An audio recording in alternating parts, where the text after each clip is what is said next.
దేశ స్వాతంత్రం కోసం త్యాగం చేసిన అనేక మంది గొప్ప వీరులు మరి ఆ ఫలితంగానే ఈరోజు 80వ సంవత్సరం జరుపుకుంటూ ఉన్నాం. ఈ యొక్క జాతీయ పతాకాన్ని నిర్వహించిన ఇండియా రాష్ట్ర కాంగ్రెస్ సభ్యులు ఈ స్ఫూర్తిని 2 నిమిషాలు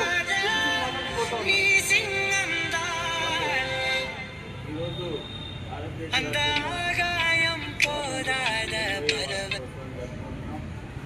కానీ స్వాతంత్రాన్ని గురించి పోరాడినటువంటి వాళ్ళు చేసినటువంటి త్యాగాలు మన ముందే ఉన్నటువంటి భగత్ సింగ్ తను 3 మీటర్లు ఉండగానే ప్రాణత్యాగం చేశాడు. ఆ ప్రాణత్యాగం మూలంగా ప్రతి యువకుడు, భారతదేశం యువకుడు ఉద్యోగ యోధులై బ్రిటిష్ వాళ్ళని తరిమి కొడతాడని చెప్పి నినాదం ఇవ్వడం జరిగింది.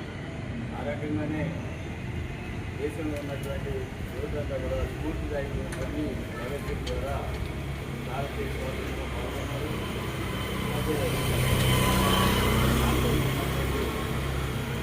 సీతారామరాజు కానివ్వండి, ఇంకా అనేక మంది భారతీయ స్వాతంత్రంలో పాల్గొన్నారు.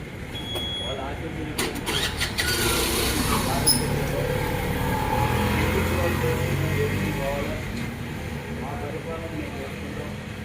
మేము పరిపాలన చేసుకోవాలని శక్తి సామర్థ్యాలు మాకు ఈ దోపిడీ రాజ్యం పోవాలి.